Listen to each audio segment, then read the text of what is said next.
ওম শান্তি। সাকার বাংলা মুরলী 21 অক্টোবর 2025।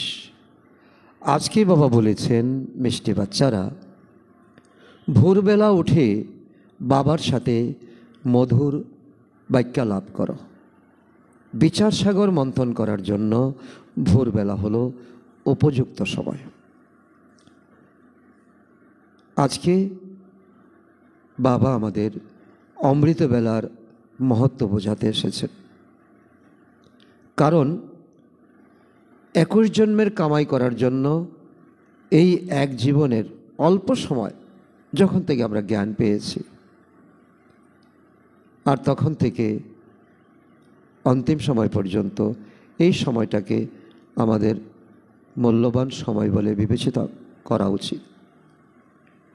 এই অমৃত বেলায় পরমপিতা পরমাত্মা আসেন এবং বাচ্চাদেরকে শক্তিশালী করে তোলেন। যারা ঈশ্বরের সঙ্গে কথা বলে, ঈশ্বরকে ইয়াদ করে, আর ভক্তদের মন্দিরে যান তারপরে। তো বাচ্চাদের স্থান দিয়েছেন আগে, ভক্তদের স্থান হয়েছে অনেক পরে। তার জন্য অমৃতবেলাকে আমাদের অনেক অনেক মহত্ব দিতে হবে। প্রশ্ন: ভক্তরাও ভগবানকে সর্বশক্তিমান বলে আর তোমরা বলে থাকো, কিন্তু উভয়ের মধ্যে পার্থক্য কোথায়? উত্তর: তারা বলে ভগবান সব কিছু করতে পারেন, সব কিছুই তারই হাতে। তোমরা জানো, বাবা বলেছেন, আমিও স্বয়ং এই ড্রামায় আবদ্ধ। ড্রামা সর্বশক্তিমান। বাবাকে সর্বশক্তিমান এই জন্য বলা হয় কেননা সবাইকে তিনি সদ্গতি প্রদান করেন। শক্তি তার মধ্যেই রয়েছে। তিনি এসে এমনই এক রাজ্য স্থাপনা করেন যা কখনো কেউ ছিনিয়ে নিতে পারে না। কারণ সত্যযুগে, ত্রেতাযুগে কোনো রাবণ থাকবে না। এবং আমাদের এই সত্যযুগীয় রাজধানী সূর্যবংশী এবং চন্দ্রবংশী আমাদের সম্পূর্ণ মর্যাদার সঙ্গে আমরা অনুভব করব। আর তার জন্যই এখন বাবা বলছেন, যে সম্পদ এখন এই জন্মে তোমরা কামাই করছো, তা 21 জন্ম তোমাদেরকে প্রালব্ধ দেবে। আর সেই বাবাই শক্তিশালী। কেন? তিনি সকলকে সদ্গতি প্রদান করেন। আর ভক্তরা বলছে ভগবানকে অপমান করছে, অপবাদ দিচ্ছে, যে ভগবানের ইশারা বিনা একটি গাছের পাতাও নড়ে না। আসলে তা নয়। ভগবান নিজে বলেছেন, আমি ড্রামায় আবদ্ধ, ড্রামা আমার থেকে শক্তিমান। তাহলে এই অমৃতবেলা বাবার কাছে বসে আমরা নিজেদের মধ্যে নিজেরাই বাবার সঙ্গে বাক্যালাপ করব। বিচার সাগর মন্থন করার এটাই উপযুক্ত সময়। যে ভক্তিতে আমরা যা কিছু শিখিনি, এখন পিতা পরমাত্মা আমাদেরকে জ্ঞানের দ্বার খুলে দিয়েছেন। ওম শান্তি। কে বললেন? বাবা বললেন। ওম শান্তি এটাকে বলেছেন, দাদা বলেছেন। কারণ বাপ দাদা। বাচ্চারা, এখন তোমরা তাকে চিনেছ। উচ্চ থেকে উচ্চ যিনি, তার মহিমা কত উচ্চ হবে। বলা হয় সর্বশক্তিমান তিনি, কেই না করতে পারেন। এটা কাদের বিশ্বাস? ভক্তদের বিশ্বাস। ভক্তিমার্গে ভক্তরা সর্বশক্তিমানের শব্দের অর্থ কত ভারী রকমের বের করে থাকে। বাস্তবে তারা অনেক পেঁচিয়ে ফেলেছে। সর্বশক্তিমান বলতে কাকে বোঝায়? তো তিনি সর্বগুণ এবং সর্বশক্তি, যা আমাদের আত্মার প্রয়োজন। আমরা আত্মা শতগুণী, আর সেই হিসেবে তিনি সর্বশক্তিমান।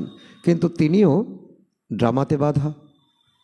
তো বাবা বলেন, ড্রামা অনুসারেই সব কিছু হয়ে থাকে। যারা ভুল করবে ভুল, আর যারা শোধরাবে তারা তাদের সদ্গতি প্রাপ্ত হবে। আমি কিছুই করি না। আমিও এই ড্রামার বন্ধনে আবদ্ধ।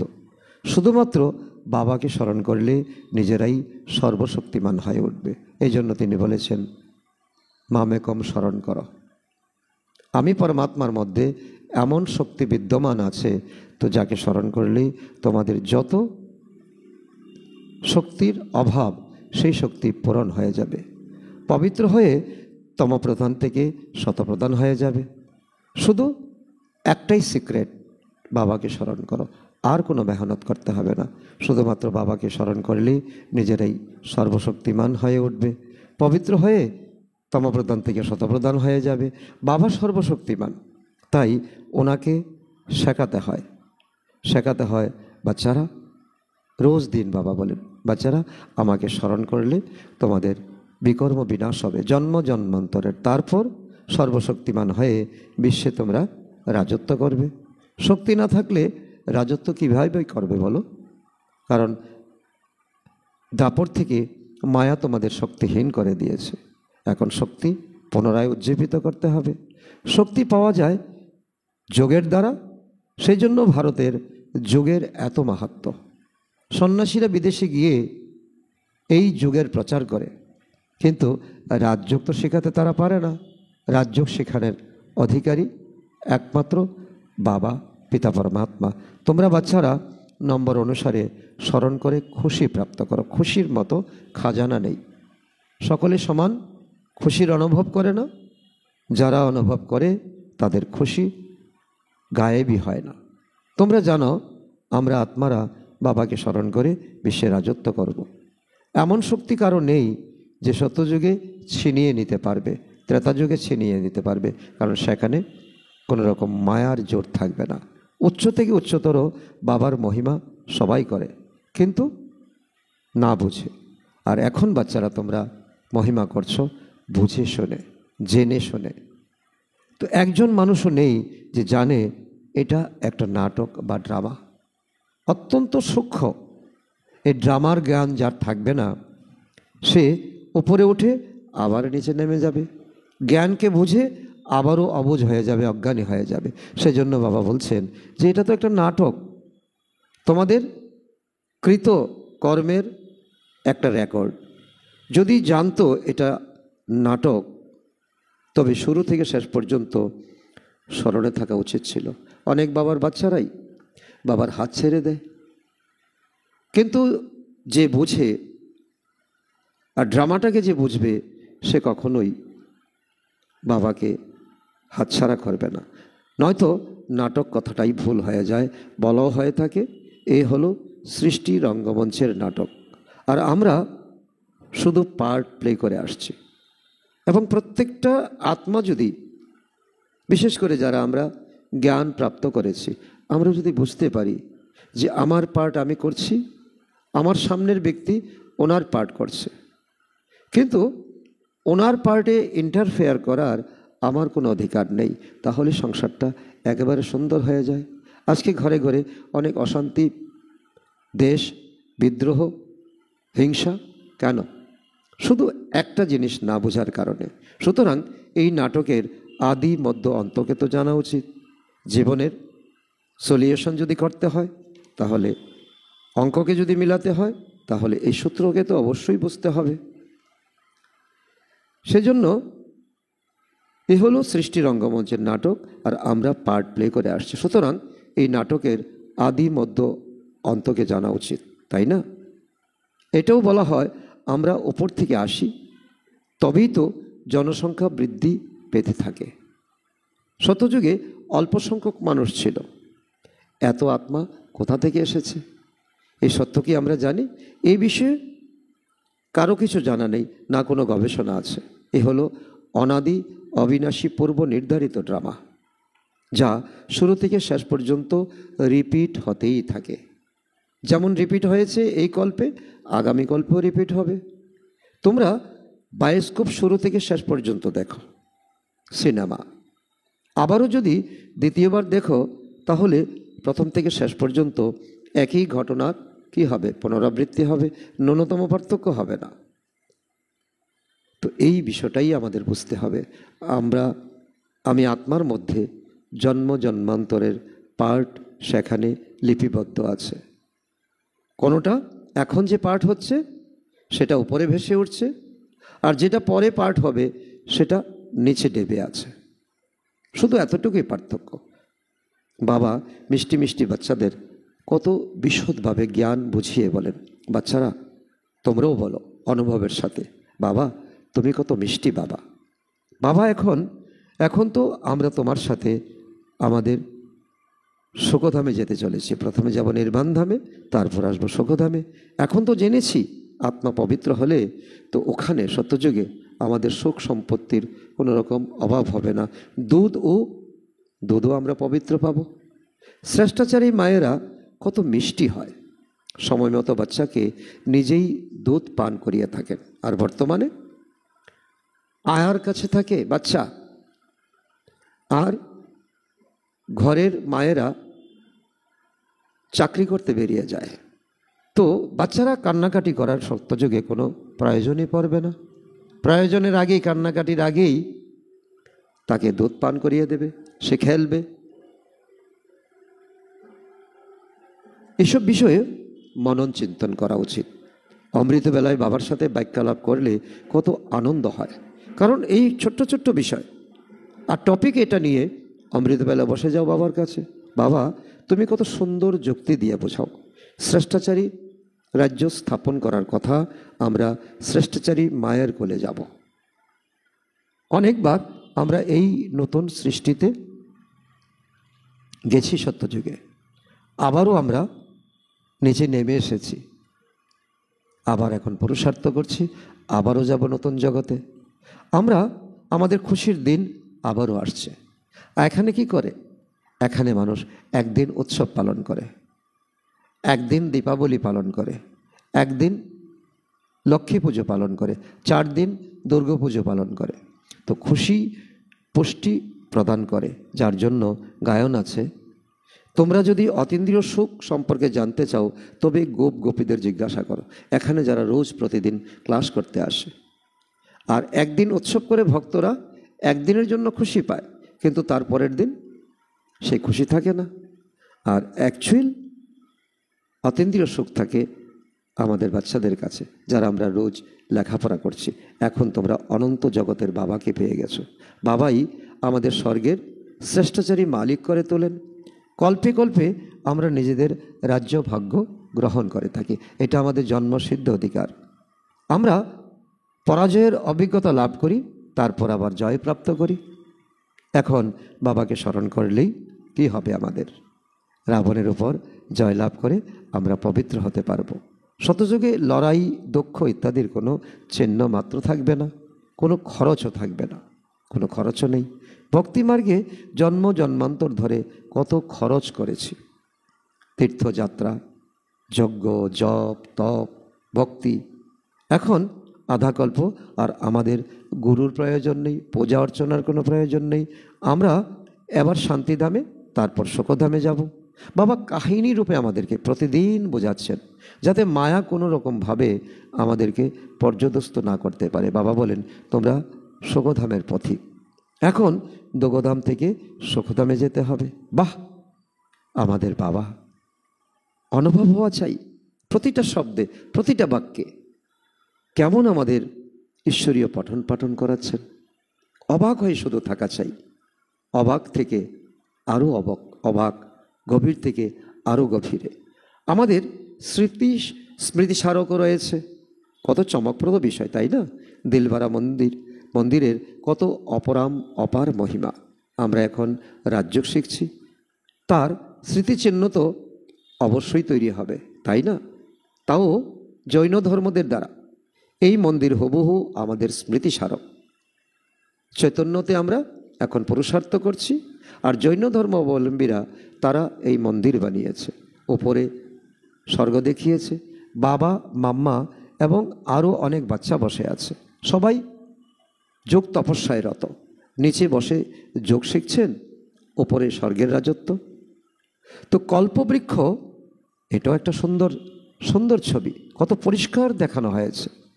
তার মূল কোথায়, মূলে বসে কারা তপস্যা করছে, তারপর কাণ্ড কোথা থেকে শুরু হলো, বাবা কিভাবে সাক্ষাৎকার করিয়েছেন, তার চিত্র তৈরি করা হয়েছে। বাবাই সাক্ষাৎকার করিয়েছেন, তারপর সংশোধনও করিয়ে দিয়েছেন। কারণ সাক্ষাৎকারের বিষয়টা দীর্ঘ সময় মনে থাকে না। সাক্ষাৎকার করে তারপর চিত্রকারকে দিয়ে চিত্র করিয়েছেন, তারপর তার মধ্যে বাবা দেখেছেন অনেক ভুল ত্রুটি রয়েছে, তারপর তো সংশোধনও করেছেন। কত চমকপ্রদ নলেজ!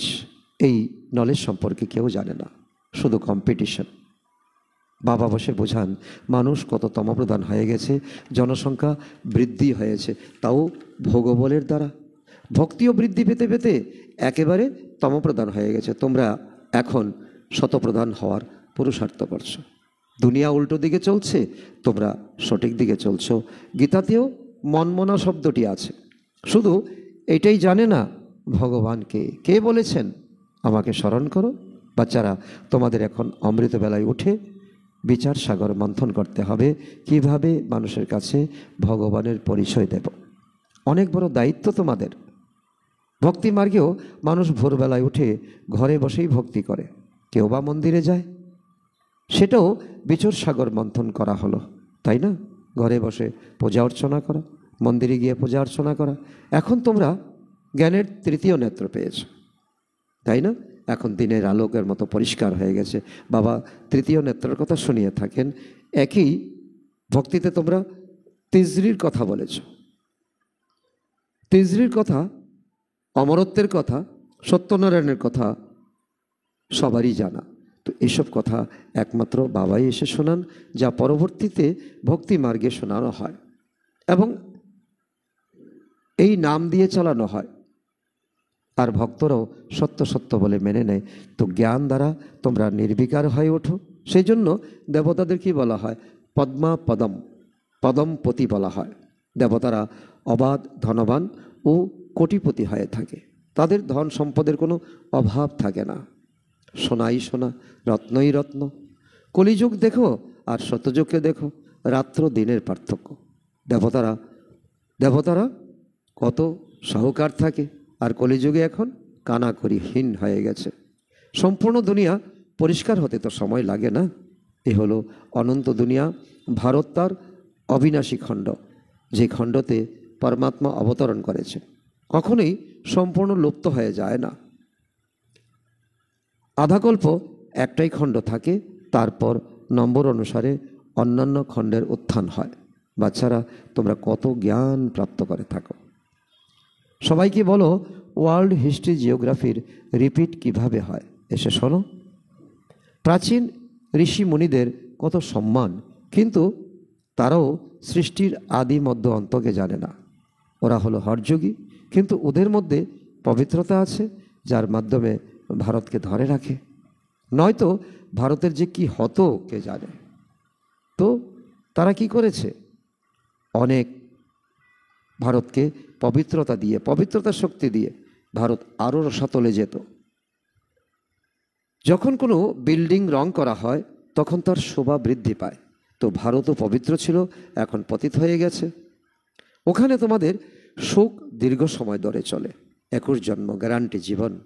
তোমাদের কাছে অগাধ ধন সম্পত্তি থাকে। তোমরা ভারতেই ছিলে, তোমাদের রাজত্ব ছিল। যেন গতকালের ঘটনা, গতকাল এই ছিল দুনিয়া, আজকে তোমরা এখানে এসে গেছো। তোমাদের কাছে অগাধ ধন সম্পত্তি থাকে। তোমরা ভারতে ছিলে, পরবর্তীকালে অন্যান্য ধর্মাবলম্বীরা এসেছে। ইব্রাহিম এসেছে, বুদ্ধ এসেছে, ক্রাইস্ট এসেছে। সেই ধর্মাবলম্বীরা কিছু সংস্কার এনে তারা প্রসিদ্ধ হয়ে গেছে। তারা তো ধর্মগুরু, তারা রাজ্য স্থাপন করতে আসেনি। তারা কিছু সংস্কার নিয়ে এসেছে, তো তাদের সেকশনের আত্মা উপর থেকে এসেছে। তারাও এখন সবাই তমপ্রধান হয়ে গেছে। বাচ্চারা, তোমাদের কত খুশি হওয়া উচিত। এখন সকলকে এই ঈশ্বরীয় নলেজ তোমাদেরকে দিতে হবে। এসব বিষয়ে নতুন যারা আসে তাদের শেখানো উচিত নয়। প্রথমে বাবার পরিচয় দিতে হবে, কারণ ডিপ নলেজ তো পরে পাবে। যেটা পরের সেটা আগে দেওয়া উচিত নয়। জিজ্ঞাসা করতে হবে, বাবার নাম রূপ দেশকাল সম্পর্কে জানো। উচ্চ থেকে উচ্চ বাবার পাঠ তো শ্রেষ্ঠতম হবে, তাই না? এখন তোমরা জানো, তো বাবাই আমাদের ডিরেকশন দিচ্ছেন। তোমরা পুনরায় নিজেদের রাজধানী স্থাপন করতে চলছো। বাবাই আমাদের করাচ্ছেন, করণ করাবন হার। আমরা শুধু ওনার নির্দেশ মতো করছি। বাচ্চারা, তোমরা আমার সহযোগী, খোদাই খেদমতগার, তোমরা পবিত্র হয়ে উঠছো, এটাই আমার অনেক বড় পাওনা।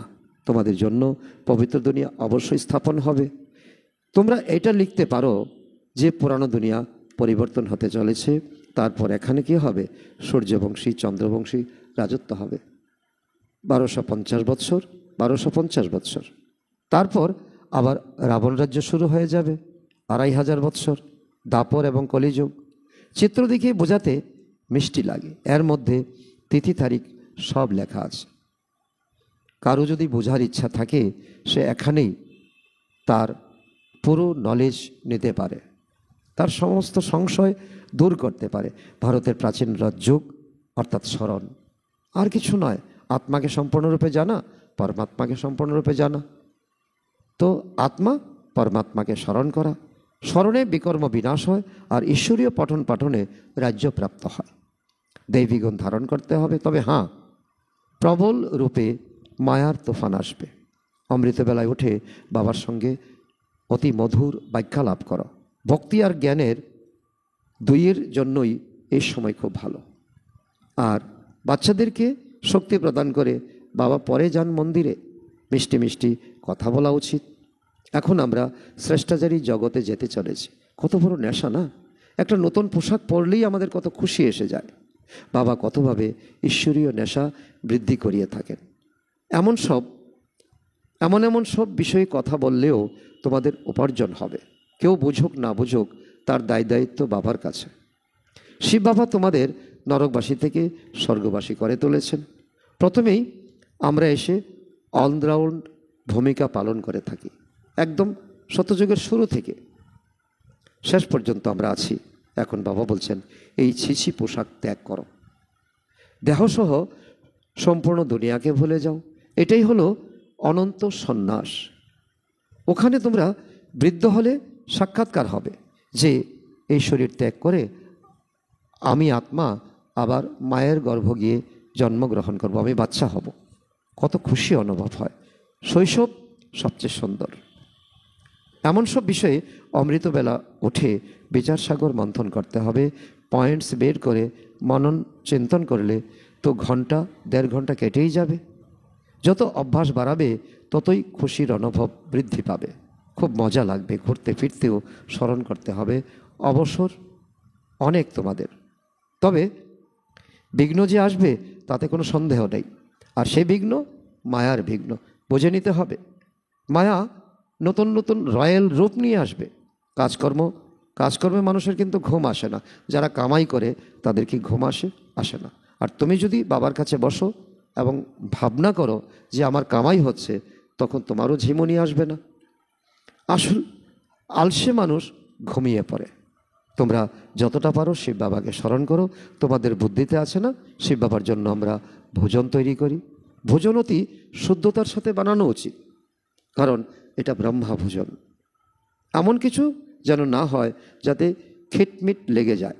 বাবা স্বয়ংও স্মরণ করে থাকেন এবং বাচ্চাদেরকেও বলেন। ব্রহ্মা বাবা স্মরণ করেন আর বাচ্চাদেরকে বলেন। আচ্ছা, মিষ্টি মিষ্টি হারানিধি বাচ্চাদের প্রতি মাতা পিতা বাপদাদার স্মরণের স্নেহসুমন আর সুপ্রভাত। আত্মাদের পিতা তার আত্মারূপী বাচ্চাদের জানাচ্ছেন নমস্কার। আমরা আত্মারূপী সন্তানরা আমাদের মাতা পিতা বাপদাদাকে জানাই স্মরণের স্নেহসুমন, সুপ্রভাত ও নমস্কার। ধারণার জন্য মুখ্য সার 1 নম্বর, অমৃতবেলায় উঠে বাবার সাথে মধুর বাক্যালাপ করতে হবে। প্রতিদিন খুশির অতীন্দ্রিয় সুখ অনুভব করতে হবে। নম্বর 2, সত্যযুগের রাজধানী স্থাপন করার কাজে বাবার সম্পূর্ণ সহযোগী হওয়ার জন্য পবিত্র হতে হবে। স্মরণ দ্বারা বিকর্ম বিনাশ করতে হবে। শুদ্ধতার সাথে ভোজন বানাতে হবে। বরদান, দিব্যগুণের আহ্বান দ্বারা সকল অবগুণের আহুতি প্রদানকারী সন্তুষ্ট আত্মা ভব। যেরকম দীপাবলিতে সবাই সাফাই আর উপার্জনের প্রতি মনোযোগ দেয়, এরকম তোমরাও সকল প্রকারের সাফাই আর উপার্জনের লক্ষ্য রেখে সন্তুষ্ট আত্মা হও। সহজ পুরুষার্থ। সন্তুষ্টতার দ্বারাই সকল দিব্যগুণের আহ্বান করতে পারবে, তারপর অবগুণের আহুতি শতই হয়ে যাবে। অন্তরে যে দুর্বলতা, ঘাটতি, নির্বলতা, কোমলতা আছে, সেগুলি সমাপ্ত হয়ে এখন নতুন খাতা শুরু করো, আর নতুন সংস্কারের নতুন বস্ত্র ধারণ করে সত্যিকারের দীপাবলি পালন করো। এটাই আজকের জন্য অনেক বড় মেসেজ। স্লোগান: সমানের সিটে সদা সেট থাকলে দৃঢ় সংকল্পের বেল্ট ভালোভাবে বেঁধে নাও। আজকে মাতেশ্বরীজির অমূল্য মহাবাক্য। টপিক হলো, এই অবিনাশী জ্ঞানরত্ন প্রাপ্ত করার জন্য কোনো ভাষা শেখার প্রয়োজন পড়ে না। কে ইংরেজি শেখা, সংস্কৃত শেখা, উর্দু শেখা কোনো প্রয়োজন পড়ে না। বাবার জ্ঞান যেটা, সেটাই আমাদের শিখলে চলবে। আমাদের যে ঈশ্বরীয় জ্ঞান, সেটা অতি সহজ আর মিষ্টি মধুর। এর দ্বারা জন্ম জন্মান্তরের জন্য উপার্জন সঞ্চিত হয়। এই জ্ঞান এতটাই সহজ, যে কোনো মহান আত্মা বা অহল্যার মতো পাথর বুদ্ধি সম্পন্ন যে কোনো ধর্মের বালক থেকে শুরু করে বৃদ্ধ, যে কেউই এই জ্ঞান প্রাপ্ত করতে পারে। দেখো, এত সহজ বিষয়কে দুনিয়ার মানুষ কঠিন বলে মনে করে। বাবা আর তার সন্তান, এটা কি কোনো কঠিন? কেউ কেউ ভাবে অনেক বেদ, শাস্ত্র, উপনিষদ পড়ে বিদ্বান হতে হবে, কিন্তু তার জন্য ভাষাও তো শিখতে হবে। অনেক হরযোগ করলে তবেই তা প্রাপ্ত হবে। আর এখানে তো নিজের অনুভব দ্বারাই উপলব্ধি হয়েছে যে এই জ্ঞান অতীব সহজ আর সরল, কেননা স্বয়ং পরমাত্মা পড়াচ্ছেন। এর মধ্যে না কোনো হরযোগ আছে, না জপ তপ আছে, না শাস্ত্রবাদী পণ্ডিত হতে হবে, আর না এর জন্য সংস্কৃত ভাষা শেখার প্রয়োজন পড়বে। এ তো অতি সহজ, স্বাভাবিক। শুধুমাত্র আত্মার সাথে পরমপিতা পরমাত্মার যোগযুক্ত হওয়া। কেউ যদি এই জ্ঞানকে ধারণ না করে, শুধুমাত্র যোগ করে, তাহলেও অনেক লাভবান হতে পারবে। এর দ্বারা প্রথমত পবিত্র হওয়া যায়, দ্বিতীয়ত কর্মবন্ধন ভস্মীভূত হয়ে কর্মাতীত অবস্থা প্রাপ্ত হয়। এতটাই শক্তি এই শক্তিমান, সর্বশক্তিমান এই পরমাত্মার স্বরূপ। যদিও সাকার ব্রহ্মা শরীর দ্বারা আমাদের যোগ শেখাচ্ছেন, কিন্তু স্মরণ ডাইরেক্ট ওই জ্যোতিস্বরূপ শিব পরমাত্মাকে করতে হবে, ব্রহ্মাকে নয়। এই স্মরণ দ্বারাই কর্মবন্ধনের ময়লা দূর হবে। আচ্ছা, আজকের অব্যক্ত ইশারা: স্বয়ং আর সকলের প্রতি মনসা দ্বারা যোগের শক্তিগুলির প্রয়োগ করো। শান্তির শক্তির প্রয়োগ প্রথমে নিজের প্রতি, শরীরের ব্যাধির উপর করে থাকো, করে দেখো। এই শক্তি দ্বারা কর্মবন্ধনের রূপ মিষ্টি সম্বন্ধ রূপে পরিবর্তন হয়ে যাবে। এই কর্মভোগ, কর্মের করাবন্ধন সাইলেন্সের শক্তি দ্বারা জলের রেখার মতো অনুভব হবে। কারণ জলের উপর যেন তুমি একটি রেখা টানলে। কর্মভোগী নয়, কর্মের ফল ভোগ করছে। এরকম নয় সাক্ষী দ্রষ্টা হয়ে এই হিসাব নিকাশের দৃশ্য দেখতে থাকবে, না, শুধু কর্ম ফল ভোগ করছে, খুশি খুশিতে, আনন্দে। আচ্ছা, ওম শান্তি।